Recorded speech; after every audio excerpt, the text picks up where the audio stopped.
देखिए, आज बिहार विधानसभा का जो मॉनसून सत्र जो चल रहा है और आज दूसरा दिन है इस सत्र का, और ये हम लोगों के लिए यानी सभी विधायकों के लिए ये आखिरी सत्र है। इसके बाद चुनाव होने जा रहा है और इसी बीच जो है बिहार में चुनाव आयोग ने फैसला लिया आनन फानन में एसआईआर कराने का। इसको लेकर के हम लोगों ने कई बार आपत्ति जो है चुनाव आयोग को, चाहे दिल्ली में हो या बिहार पटना में हो, हम लोगों ने आपत्ति दर्ज की, सलाह दिया, लेकिन कोई नतीजा जो है नहीं निकल पाया। लोगों में कंफ्यूजन है और किस तरीके से चुनाव आयोग का पूरा प्रोसेस जो है, कितनी गड़बड़ियां हो रही है। बिना वोटर के ही जो बीएलओ जो है फॉर्म साइन करके अंगूठा लगा के अपलोड कर रहे हैं। 11 ऐसे डॉक्यूमेंट्स हैं जो गरीबों के पास नहीं है, जो प्रवासी बिहारी हैं, जो बाहर काम करने के लिए, चाहे छोटे अवधि के लिए या बड़े अवधि के लिए गए हुए हैं, वो कैसे वोटर बनेंगे। तो एक बड़ा सवाल जो है खड़ा होता है।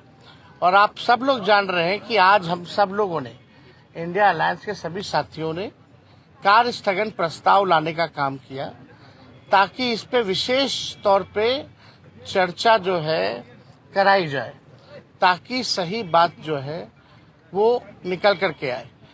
आप बताइए, जो बिहार का सबसे बड़ा अगर लोकतंत्र का अगर कोई मंदिर है तो बिहार विधानसभा है, और लोकतंत्र की जननी बिहार है।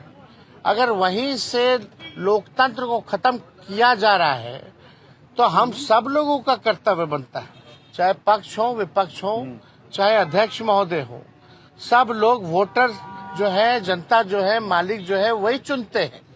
जब उनका ही अधिकार छीन लिया जाएगा वोटर देने का, तो हम लोगों का यहाँ रहने का क्या मतलब रह जाएगा। हम लोग तो उन्हीं की बात को उठाते, जनता की बात को उठाते, और जनता के कई लाख वोटरों का अगर नाम काट दोगे तो ये चलने वाला नहीं है। हम लोग चुप बैठने वाले नहीं हैं।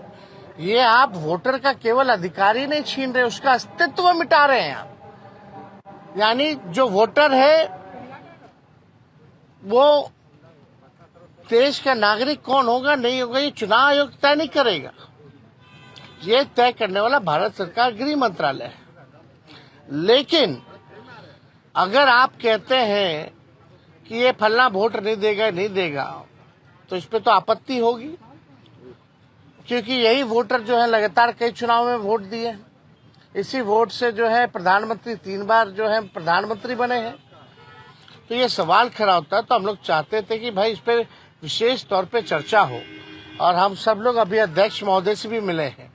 हमने मांग की है, जैसे शुरू में हम खड़े होकर के मांगे, अब बड़ी विनम्रता से हमने मांग की थी सरकार से और अध्यक्ष महोदय से कि इस पे जो है चर्चा कराई जाए। लेकिन चर्चा आखिर क्या कारण है कि भाई चर्चा नहीं कराया जा रहा।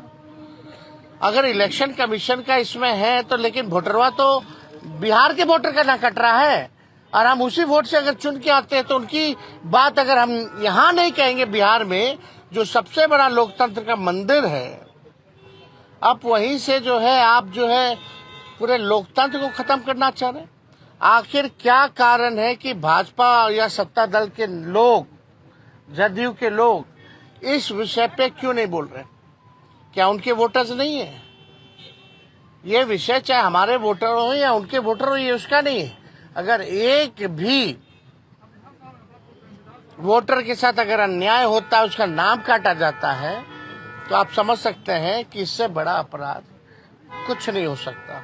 तो हम लोगों ने मांग की है, और हम तो आप लोगों के माध्यम से मुख्यमंत्री जी से भी मांग करते हैं। हालांकि मुख्यमंत्री जी को पता ही नहीं था कि काला कुर्ता हम लोग क्यों पहन के आए हैं। उनको ये भी नहीं पता था कि भाई हम लोग हंगामा किस लिए कर रहे हैं। अब आप समझ सकते हैं, इतने जोर शोर से अगर हम लोग अपनी बात को रख रहे हैं, तो भी अभी मुख्यमंत्री जी को पता नहीं है कि कारण। गर्मियों की छुट्टी होने वाली थी, मेरे पापा आने वाले थे, तो हम लोग सभी खुश थे। तो मैं एक बेड पे चढ़ के डांस कर रहे थे, डांस कर रहा था, लेकिन वो पहले ही आ गए। प्लीज तो मैं उस समय तो कंटिन्यू नहीं कर सकता था ना, तो फ्रीज फ्रेम टाइप का हो गया। कसम पैदा कर